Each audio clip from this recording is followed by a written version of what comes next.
This is survival of the fittest, because you've been transported into a game where everyone has superpowers. And yeah, you have those powers too. And if you want to escape this death game, there's only one way out: kill or be killed. So the story begins, and we see Hamada running for his life. We find out that Hamada is playing a game called Darwin, and inside this game, his opponent is already hunting him down. In this game, we learn that his opponent has the power to turn invisible, and that's exactly why Hamada has no idea when the attack will come or from where. Because of that, Hamada is absolutely terrified. Out of pure fear, he sends the game's link to his friend Kaname. Hamada really believes that Kaname will come into the game and help him, but then Hamada notices something horrifying. He's reached a dead end. There's nowhere left to run. He keeps thinking to himself, man, I really wish my friend would show up right now and save me, but his friend never comes. Instead, his opponent does. And now Hamada has no choice. He has to fight. He uses his power and starts attacking non-stop, but none of it works because he can't even see his opponent. Taking full advantage of that, the opponent suddenly attacks and slashes Hamada's throat. Right there, Hamada dies. The next day, we're in a classroom. We see Kaname sitting at his desk, scrolling on his phone, looking at bikes online. He really wants to buy one, but he doesn't have anywhere near enough money for it. That's when his friend Sino shows up and tells him something strange. Body outline markings have been appearing in a lot of places lately, and they're becoming super popular. And if there's one place where these markings are everywhere, it's Shibuya. You can find them all over the city. People on the internet believe that some artist is doing this on purpose just to make their art style famous. Then Kyota shows up, who's also Hamada's friend. He starts asking both of them about Hamada, but they tell him that Hamada didn't even come to school today. Hearing this, Kyota starts to panic. Then we find out that Hamada had sent him the game link too. Kyota tells them, if you hear anything at all about Hamada, please tell me. Saying that, he turns around and starts to leave. But then Kaname speaks up and says, Hamada sent me a link yesterday. Kyota immediately tries to stop him so he doesn't click it, but before he can, Kaname clicks the link and registers himself into the game. Suddenly, a snake crawls out of the phone and bites Kaname right on the neck, and the craziest part is, no one else can see the snake except Kaname. After that, Kaname is completely confused, trying to understand what just happened to him. He gets so scared that he passes out on the spot. Then we see his phone again. A game notification pops up saying your next match will begin in 1 hour. When Kaname finally wakes up, he finds himself inside a medical room. He looks at the nurse and says he doesn't feel well at all and that he wants to go home. The nurse says, all right, you can go. Just sign this paper first. But right when Kaname is about to sign, the pen suddenly slips out of his hand and falls. He looks around, finds the pen again, signs the paper, and walks out of the medical room. Outside, both of them are already waiting for Kaname. Kyota walks up to him and speaks in a low voice. He says, listen, no matter what happens, do not open the game. And if you get any notification related to it, don't open that either. Tonight, I'll come to your house and I'll explain everything, what this game really is and how it works. At the same time, we see the nurse standing there completely confused. She's wondering how another pen just like hers showed up in the room, because she clearly remembers that there was only one pen in there. As Kaname heads home, he can't stop thinking about the game. It keeps running through his mind. He's also thinking about why Kyota warned him so seriously not to open it. But Kaname can't hold himself back for long, and he ends up opening the game anyway. Right after that, a notification pops up on the screen saying, your battle is about to begin. Do you want to participate? Kaname accepts the battle. Then his opponent is revealed, and it's a panda. He's told that he needs to survive against his opponent. When Kaname finally looks up from his phone and turns his attention toward the train, he freezes. Inside the train, his opponent, the panda, is right there holding a knife. Kaname starts to panic a little, but at the same time, he thinks someone has to be messing with him, so he just stands there, not moving at all. The panda slowly starts getting closer. Kaname still believes it's a joke until the panda suddenly attacks him with the knife. That's when Kaname realizes the truth. This panda is trying to kill him. Kaname is completely terrified now, not knowing what to do. Just then, the train stops at a station, giving him a chance to escape. Kaname runs as fast as he can, but the panda keeps chasing him. Kaname has no idea what's even going on anymore. He keeps thinking, I haven't hurt anyone. I haven't killed anyone. So why is this panda trying to take my life? That's when he notices a small police station nearby. He runs straight to the officer and tells him everything, that a panda is chasing him and trying to kill him. Almost immediately, the panda shows up there too. The police officer steps forward trying to stop it, but the panda kills the officer as well. After seeing that, Kaname realizes there's no one left who can save him. Today, he's going to die. The panda slowly starts walking toward him, but right at that moment, Kyota appears out of nowhere to save Kaname's life. He attacks the panda right away, but because of the panda's costume, it barely does any damage. And now, to defeat his opponents, the panda turns invisible. But then, we find out that Kyota also has a power. He can see human body heat with his eyes. Because of that, the panda can't hide from him, even while being invisible. After that, Kyota starts attacking the panda non-stop, but even those attacks don't do much. The panda keeps moving closer, and finally, it strikes Kyota in the stomach, badly injuring him. Kaname sees this happen, and that's when he realizes he has to help his friend. He rushes in, pushes the panda away, and runs off together with Kyota. Both of them keep running until they enter a building and hide inside. On the other side, we see that the panda is still chasing them, but now the panda doesn't know exactly where they're hiding. Kaname keeps trying to call an ambulance, but none of his calls go through. Kyota tells him it's useless. As long as you're playing this game, no other app on your phone will work except the game itself. Just then, Kaname receives a message from another player. Her name is Suka. She messages him saying, "Do you need my help?" At the same time, the panda also enters the building. Using the game, you can track the area where your opponent is hiding, but it doesn't show the exact location. That's why the panda makes it into the building, but is still searching for them. Kaname and Kyota quietly change their position and hide behind a car. Kyota then tells Kaname, "You need to run from here. That panda is after you, not me. If you survive until the time runs out, you'll automatically win the game." Kaname realizes that surviving till the end is the only option. So he leaves his injured friend behind and runs off to hide inside a bathroom. But what Kaname doesn't know is that the panda has already seen him. The panda starts moving toward him. As soon as it enters the bathroom, the panda uses its invisibility power and completely disappears. Kaname reacts instantly. He grabs a fire extinguisher and attacks the panda with it. He manages to knock it down, and right after that, Kaname runs away. Kaname makes it outside, but the panda is still chasing him. Once again, the panda turns invisible. Kaname starts panicking, wondering where the next attack will come from, and then suddenly, a car crashes straight into the panda. The panda becomes visible again. Just as Kaname is about to attack it, a notification pops up from the game. It says that he has won because the time is finally over. In the final moment, when Kaname looks at the panda, he sees cubes forming all over its body. Its different body parts start disappearing one by one, and in the end, the panda completely vanishes. The panda is dead. Then Kaname suddenly remembers he needs to help his friend, but by the time he reaches Kyota, it's already too late. His friend has disappeared as well, and that's how Kaname realizes Kyota is dead too. But before Kyota dies, he sends Kaname one last message. In it, he tells him just one thing: survive this game till the very end. After that, Kaname goes home, and once he's there, he feels completely broken. He's depressed because in a single day, he lost both of his friends. At the same time, Kaname keeps thinking, what even is this game? And then suddenly, a game notification pops up. It says that Kaname has won a prize. As soon as Kaname clicks on it, that prize gets delivered straight to his house. When he opens the box, he realizes what's inside. It's a gun.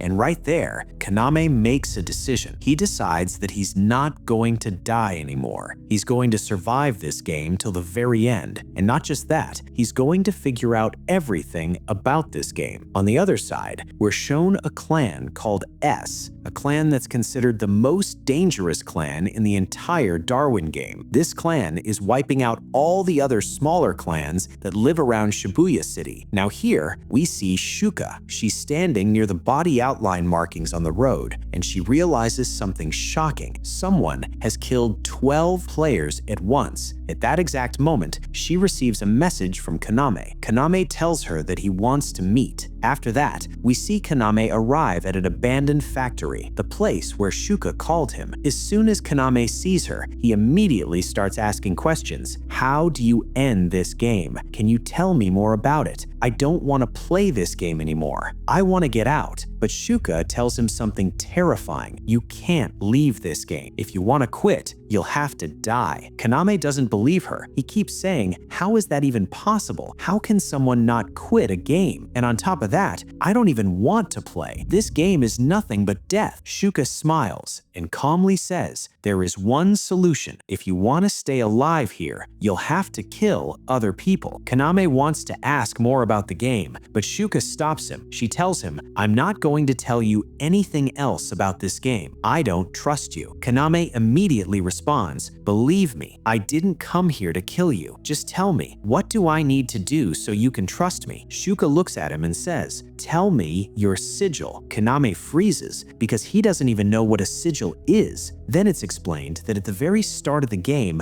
we saw a snake bite Kaname, and after that bite, Kaname gained his superpower. In the world of this game, those superpowers are called sigils. Kaname explains that he doesn't know what his sigil is, and he doesn't know how to use it either. But Shuka doesn't believe him. She keeps saying that it's impossible for a player to not know their own sigil. Still, she gives Kaname one chance. She tells him, open the game. Under your avatar, it'll show what your sigil is. Kaname does exactly that, but when he looks, under the sigil section, it just says error. Seeing this, even Shuka is shocked, because every single player in this game is given a sigil, whether they use it or not. And now, Shuka starts to doubt Kaname. She begins to feel like Kaname is hiding his sigil from her. Kaname says to her, just tell me what I need to do so you can trust me. Suka replies, open your bag. I want to see if there's any weapon inside. And right there, Kaname gets stuck, because inside his bag, he actually brought a gun. Now Suka is about to attack Kaname. Kaname realizes he needs to get out of here, but he can't escape. Suka has control over the entire factory. She had already locked all the gates. Now Kaname has no options left. Whether he wants to or not, he has to fight Suka. Kaname pulls out a stun gun from his bag and immediately tries to attack her, but Suka breaks the stun gun instantly. After that, Kaname keeps running around, dodging Suka's attacks, moving back and forth non-stop. While running, Kaname keeps thinking, man, if only I had a gun right now, I could actually fight her. And then, a gun suddenly appears in his hand. Kaname starts firing at Suka continuously. Now Suka switches into full defense mode. She starts attacking Kaname aggressively, thinking to herself that Kaname had intentionally hidden his sigil just so he could use it at the last moment and kill her. At the same time, Kaname finally realizes something important. The gun that just appeared in his hand, it appeared because he used his sigil. And now Kaname understands. Whatever he says, whatever weapon he asks for, it appears right in front of him. That's when Kaname gets an idea. First, he creates another gun and places it at one spot. Then he moves far away and keeps firing that gun from a distance. As soon as Suka hears the gunshots, she rushes toward the sound. But when she gets there, Kaname isn't there. In the next moment, Kaname attacks her from behind and puts a gun right to her head. Then he tells her to surrender. Suka says, if your opponent falls into your trap, you should shoot them immediately. But Kaname replies calmly, for now, we're both going to survive. At that moment, Suka realizes something. Kaname really doesn't know much about this game. She explains that whenever a death match starts between two players, one of them is guaranteed to die. But this death game can be stopped if one of the players surrenders. And then Suka surrenders. Because of that surrender, some of Suka's game points transfer over to Kaname. After winning the battle, Kaname collapses right there and passes out. At the same time, somewhere else, we see a girl named Green collecting all kinds of information about Kaname. When Kaname finally wakes up, he finds himself in a beautiful place. He also realizes that he's lying on the same bed as Suka. Then Suka looks at him and asks, do you want to start a family with me? Hearing that, Kaname gets embarrassed instantly. and starts wondering what he's even supposed to say now.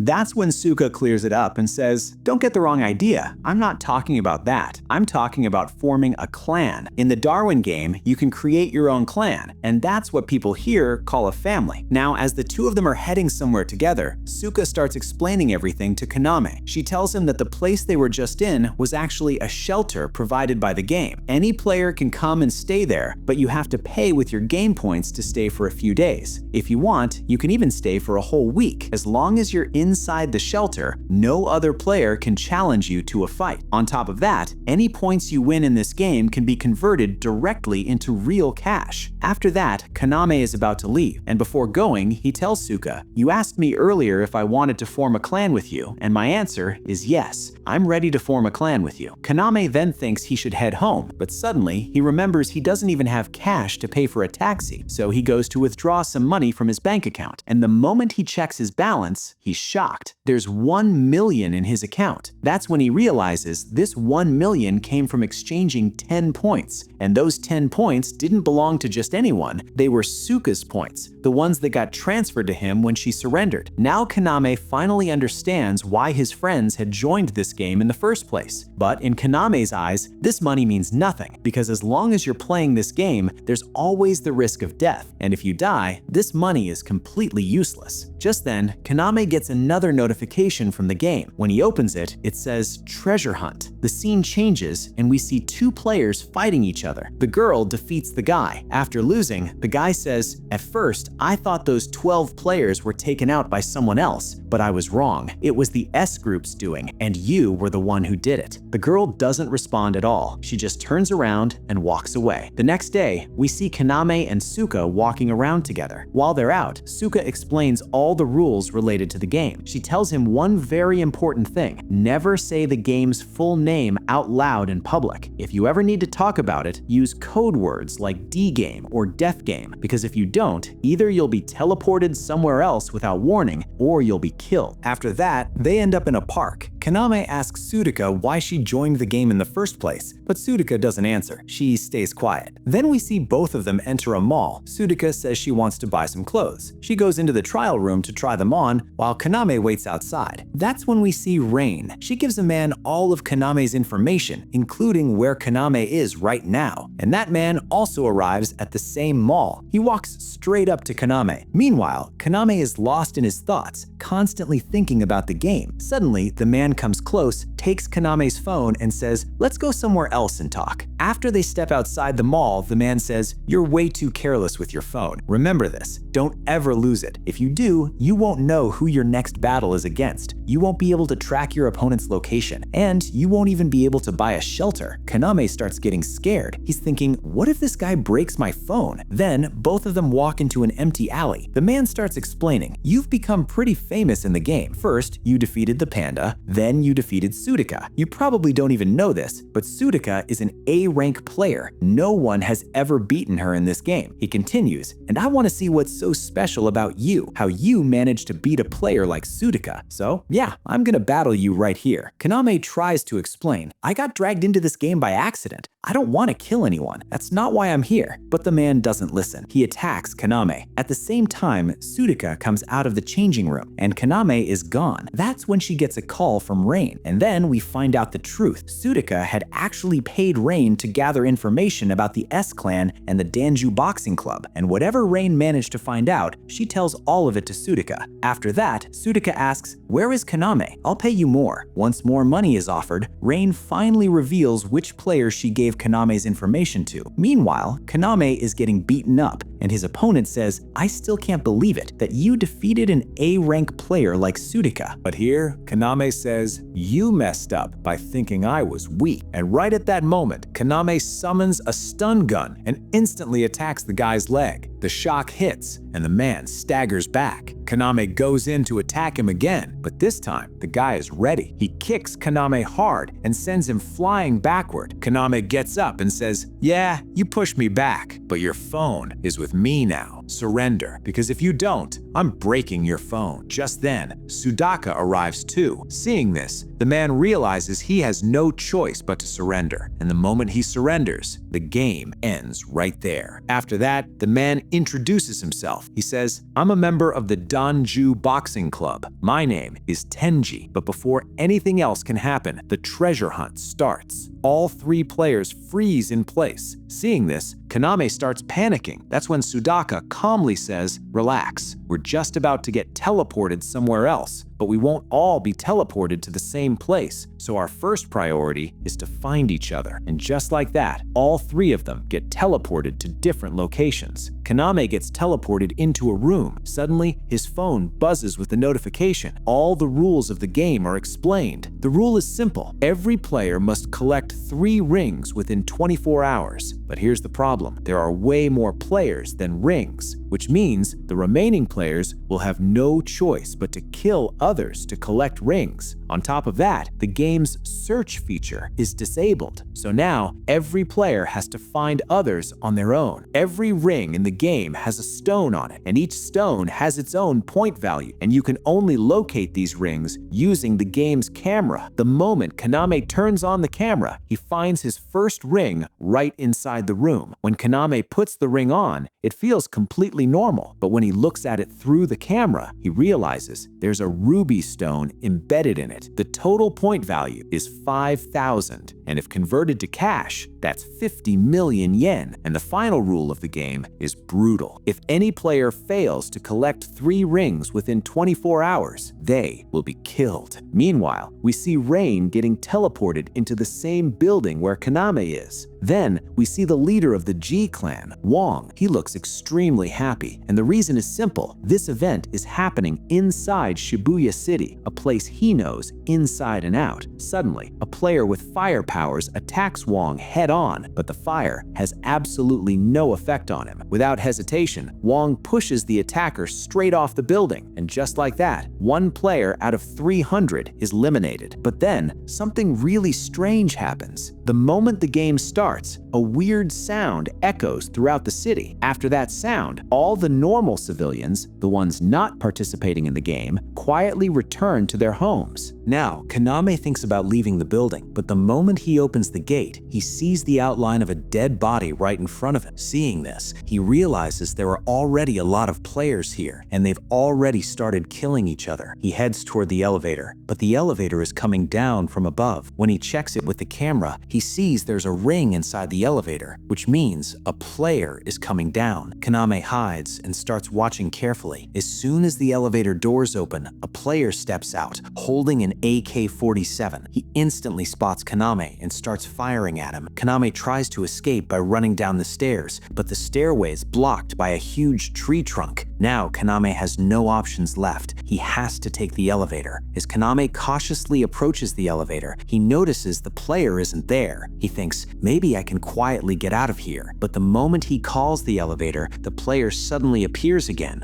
With no other choice left, Kaname hands over his ring and says, "Take my ring, just let me go." The player doesn't kill Kaname because he knows something important. In this game, only ring points matter. Killing a player gives you no points at all. The player takes the ring, gets into the elevator, and disappears. Kaname just stands there outside the elevator, completely shaken. He keeps thinking, why did I ever open that game link? If I hadn't, I wouldn't be stuck in this situation right now. Just then, Rin shows up. She looks at Kaname and says, "If I were you, I would never take the elevator." Kaname looks at her and asks, "Why would you say that?" And just then, the elevator opens right in front of Kaname. He looks inside and sees the same player he gave his ring to earlier. But now, that guy is dead. Rain then explains what's really going on. She tells him there's a player inside this building who can control tree branches, and that player is the one who blocked the stairs on purpose, forcing everyone to rely on the elevator. And if any player uses the elevator to go down, they die. Then Rain says something serious. If we want to make it out of this building alive, we'll have to work together. Well, Kaname doesn't really have a choice anymore, so he agrees. Meanwhile, we see a bunch of people watching all of this from outside. They're watching the players fight, and they're actually enjoying the game. We also see the current rankings of the players. At number 1 is Suka, holding 6 rings. At number 2 is the S Clan, and at number 3 is that same player who has taken control of the entire building. As Kaname and Rain move forward, Rain tells him something strange about that player. She says he never shows himself directly, he always attacks from hiding, and right then, they come across the outline of a dead body. Seeing this, Kaname says something's not right, because every time a player dies, their body outline appears clearly all around, but the dead body they saw inside the elevator earlier didn't have that effect, which means a lot of players are still alive, and the player controlling the building is the same one controlling all these bodies. Just then, Kaname turns on his camera and points his phone toward a wall, and suddenly 3 rings start moving toward him. At that moment, Kaname realizes it. 3 players are coming to kill him. Both of them immediately start running, but the 3 players quickly reach them and begin attacking non-stop. That's when Rain pulls out a grenade from her bag and throws it at them. Using the chaos, she grabs Kaname and starts running. Kaname turns his camera on again and realizes something terrifying. All 3 players are still chasing him. Now, Kaname starts thinking, how are they tracking us? Neither of us has a ring right now. And then his eyes go to the security cameras. That's when it hits him. They're being watched through the cameras.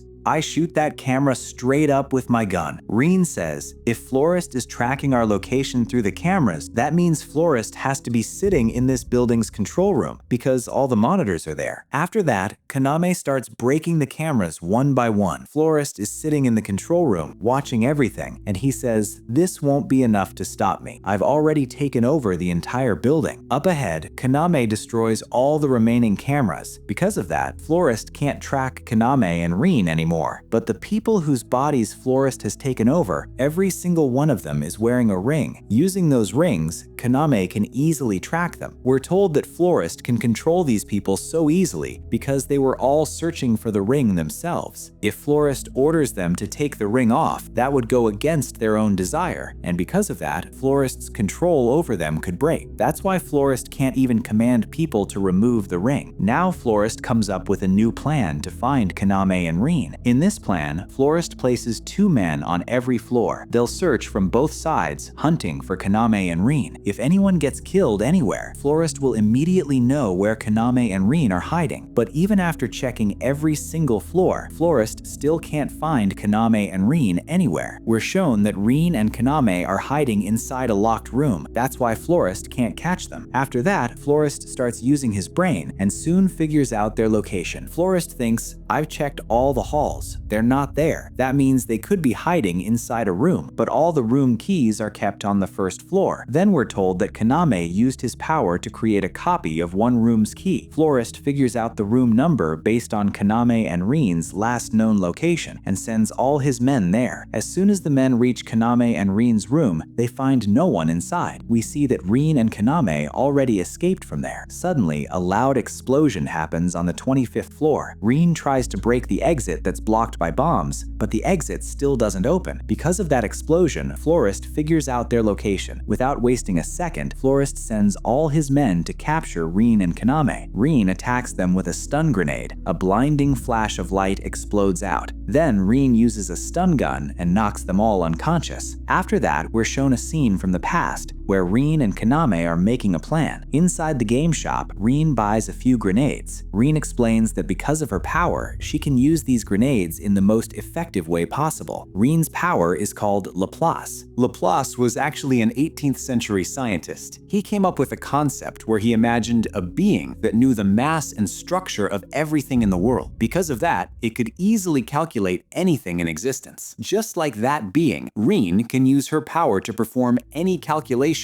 effortlessly. That's why Reen can dodge almost any attack. Now we return to the present. Florist's men are firing bullets at Reen, but she dodges them all with ease. In between, we're shown another scene. This is when Reen first got her power. Reen is going to school with her friend when she clicks on the D game. The game's snake invites Reen. Using her power, Reen predicts that a truck accident will happen, and because of that, her friend will die. So Reen uses her power and saves her friend from dying. Now we come come back to the present again. Rin keeps escaping Florist's men and runs toward the upper floors, but on the 14th floor, Florist's men catch up to her and start firing. Rin uses her power again and easily dodges every shot. Watching all this on his screen, Florist is completely shocked, but his biggest problem isn't Rin. It's that he has no idea where Kaname is. At first, Florist thinks Kaname is just hiding somewhere, trying to save his own life, and that he sent Rin out to fight. But Kaname drops a rope from outside the building and reaches the lower floors. Suddenly, a massive explosion hits the first floor, right where the building's security room is. This is where Florist was hiding. The moment the explosion happens, Florist realizes it immediately. He thinks that wasn't anyone else, that was Kaname. Kaname wasn't trying to survive. From the very beginning, he was targeting me. Kaname is about to blow open the security room gate as well, but Florist steps out himself and comes face to face with Kaname. Now we finally see Florist's face. Florist says to Kaname, "Before we fight, let's talk for a bit. One of us is definitely going to die here, and maybe both of us will. This might be our last chance to talk to each other." Florist asks Kaname, "Why are you even playing this game?" Kaname snaps back and says, "I don't want to play this game. I was dragged into it." Florist replies, "I just want to make money. So much money that I can buy anyone's life." Kaname shouts, "Is it really right to kill other people just for money?" We see countless trees and plants wrapping around Florist, forming a strong suit around his body. Florist starts attacking Kaname. Kaname throws a bomb straight at Florist, but it does absolutely nothing. Kaname thought those trees would be weak, but the trees Florist is controlling are ancient and insanely powerful. That's why Kaname's attack has no effect on Florist at all. Kaname uses his power to create a machine gun and opens fire on Florist, but Florist blocks the bullets with his bare hands. On the other side, Kaname is completely worn out. Using his power non-stop has pushed him to his limit. Then Florist charges in to attack Kaname. Kaname quickly uses a flashbang. A blinding light explodes everywhere. Using that moment, Kaname tries to escape, but Florist instantly catches him and throws a heavy punch, sending Kaname flying into a church inside the building. Kaname gets back up and fires the machine gun at Florist again. This time, Florist creates a shield made of trees and blocks all the bullets, then counters and attacks Kaname. Kaname is now extremely weak. He thinks to himself, maybe this is it. Maybe I'm about to die. Suddenly, a voice echoes from inside Kaname. "Do you really think you're going to die?" Kaname keeps hearing the sound of a hammer striking metal. That sound feels strangely calming, almost soothing. Kaname looks ahead and sees a man hammering hot iron, forging a sword. That man looks at Kaname and asks, "What are you doing here? You're supposed to be outside fighting that guy." Kaname replies, "What can I even do anymore?" The man picks up the machine gun Kaname created and says, "With this, you can definitely defeat him." Kaname says, "But the bullets aren't working." The man replies, "The bullets are working. You just don't have enough power." Florist used a shield the second time to block them. If you increase the power of the bullets, you can beat him. And with that, we cut back to the present. Kaname cranks the gun's power all the way up to 10, then creates new bullets and opens fire on Florist again. This time, the moment the bullets hit, Florist's shield shatters into pieces. Kaname keeps attacking non-stop, and Florist's entire suit starts breaking apart. Seeing this, Florist charges in to attack Kaname himself, but suddenly, Florist sees a young girl. That single moment makes him stop, and in that opening, Kaname defeats Florist. Florist looks at Kaname and tells him to kill him. As he's dying, Florist remembers his daughter. Her name was Suzume, but Kaname chooses to spare him. We see that both Florist and Kaname are completely exhausted now. They've pushed their powers way too far. Just then, Rin arrives. Rin makes a deal with Florist and asks him how many rings are there in total inside this hotel. Florist tells her there are 24 rings in the hotel. Rin then says that the leader of the 8th clan, Wang, is also participating in this event. By now, all the strong players must have already collected the rings, and next, they'll come after other people's rings. Rin says we're already exhausted as it is. If we're going to face Wang, then the only way is to fight together. That's the only way we can win. After saying that, Kaname goes into a room to rest. While he's sleeping, he sees a dream. In the dream, he's sitting in a classroom, and Kyota is standing right in front of him. Kaname asks him, "Why did you join this game?" Kyota replies, "I joined this game for money." Then Hamada appears there too, and Kyota starts walking away with him. Kaname quickly says, "I want to come with you guys too," but both of them stop him and say, "Our time is over, but you still have time. Finish this game and get out of here." And then Kaname wakes up. He sees that Suka has been messaging him non-stop. She says she'll reach the building he's in very soon. On the other side, we see Suka taking out players who are sniping. She's getting seriously annoyed because there are snipers positioned on so many buildings, so she decides to move through the underground tunnels instead, so no sniper can spot her. But a small girl is secretly watching her from hiding. Meanwhile, when Kaname steps out of his room, he runs into Rain. Rain tells him, "So far the S-Clan hasn't made any moves, but I have a feeling they might attack at night." Then the two of them reach a spot where another player is still alive, and it turns out it's the same player who took Kaname's ring earlier. His name is Ryoji. Kaname gives Ryoji 3 rings and says, "Look, all I want is for you to join our clan so we can all get out of here together." But Ryoji refuses. He says, "I don't want to join your clan." Kaname then replies, "Fine, we won't kill you and we'll let you go, but in return, I just want one thing. You won't attack us." Ryoji agrees to that. After that, the 3 of them talk things through. They realize their clan is still way too small. Right now, they only have 3 members, and even if Suka joins, that makes just 4. Still not enough to stand against the S-Clan. But the moment Ryoji hears the name S-Clan, he freezes. He immediately turns back and asks, "Is it true that Wang, the leader of the S-Clan, is also part of this game?" Rain answers, "Yes, Wang is in this game." Hearing that, Ryoji says, "Then I'll join your clan." It's clear now, Ryoji wants revenge against Wang. At this point, the S-Clan has a total of 32 rings, and everyone starts making a plan together to attack the building where Kaname's clan is currently staying. Meanwhile, Kaname's clan members discuss how to divide all the rings they have among themselves. That's when Rain points out something strange. She says, "I noticed something really weird. All the rare stones on the rings, they actually have very low point values. But stones that are easy to find, those actually have way higher points." Hearing that, Kaname says, "You're right. And on top of that, I've been constantly checking the rules. It feels like there's something off with them too." Then Ryoji jumps in and says, "All that's fine and all, but for now, our main focus should be how we're going to beat the S-Clan." At that moment, Flourish asks Kaname, "Hey, wasn't one of your friends supposed to come? So why hasn't she shown up yet?" Kaname replies, "I've been thinking the same thing. Why hasn't she arrived yet?" Just then, Kaname gets a message from Suka. The message says, "I need your help." Now the scene shifts back a little. We see Suka moving through the underground area when suddenly someone attacks her using water. This is the first time Suka has ever faced a power like this, so she immediately starts running. But then the small girl who had been following Suka shows up. Suka says, "Good thing you came out on your own. Now I don't have to look for you. And now I'm going to kill you." Suka instantly attacks the girl with her chain, but the girl creates a wall of water. The water wall can't stop the chain, so to counter it, the girl freezes the entire water mass. The chain freezes too, and then it shatters. Seeing this, Suka is shocked. She's never fought against a power like this before. So Suka decides to escape and starts running again, but the girl doesn't let her go anywhere and traps her right there. Back on the other side, Kaname is thinking, should he go help Suka or not? What if Suka is just messing with him? That's when Rin says, there's no way Suka would joke around at a time like this. Hearing that, Kaname realizes he needs to go help her, but Rin warns him, be careful. Her opponent is extremely powerful. That's exactly why Suka asked you for help. After that, Kaname and Ryoji head out to help Suka. On the way, Ryoji says, why don't you just create a ton of rings? That way we'll win the game and we'll get a crazy amount of money too. Kaname responds, I can't recreate things like rings, phones, money, or cars. And even if I could, there's no point. Anything I recreate disappears the next day. Then Kaname asks Ryoji, so what's your sigil? Ryoji replies, what are you gonna do even if you know my sigil? It's not even that special. But Ryoji actually does have a sigil. It's called lie detector. It lets him tell whenever someone is lying. Meanwhile, Ryan is standing on top of the building, constantly sniping to give those two cover. At the same time, Ryan keeps staring at a ring. That's when she notices something strange. There's a QR code on the ring. When she scans it, a bunch of numbers appear on her screen. Just then, Florist shows up too. He sees Ryan doing this, so he scans his own ring as well, and he also sees a lot of numbers popping up. Now both of them finally reach the underground area, the same place where Suka told them to come for help. As they move forward, they suddenly see a small girl. Her name is Remy. She says, please don't kill me. I didn't come here to hurt you. Ryoji immediately says she's telling the truth. When Kaname and Ryoji try to move ahead, Remy stops them and warns them, you shouldn't go into the underground area, but they don't listen. And when they finally reach the spot where Suka called them, they're completely shocked. The entire area is filled with water. Inside that water, they can see Suka. She's holding on to something, desperately trying not to drown, waiting for Kaname to arrive. But Suka is exhausted. Her grip slips and she starts sinking into the water. Standing outside, Kaname says, I have to go in there and save Suka. Ryoji immediately says, that's insane. If you go into that water, you could die too. But Kaname jumps anyway. Before going in, Kaname says, no matter what happens in this world, I will never leave any member of my clan behind to die. After saying that, Kaname dives into the water. On the outside, Ryoji keeps questioning Remy. You know something. Who did this? Remy panics. She suddenly attacks him, then runs and hides inside a store. Ryoji walks into the store, shouting for her to come out. But inside, Remy is talking to herself. She says, I have to collect 6 rings for both of us. She says, both of us, because she has a twin brother. Remy then decides she needs a plan to get out of the store. That's when a phone starts ringing inside. Ryoji walks into the store and he spots the phone. He immediately thinks, this is a trap. She left her phone here on purpose. Why would any player leave their phone behind when everyone knows you can't survive without it? The phone keeps ringing. Ryoji slowly moves closer to check it, but Remy is watching him the entire time through the camera. And the moment Ryoji reaches the phone, Remy attacks instantly using water, freezing him on the spot. Then Remy walks up to him, about to take his life.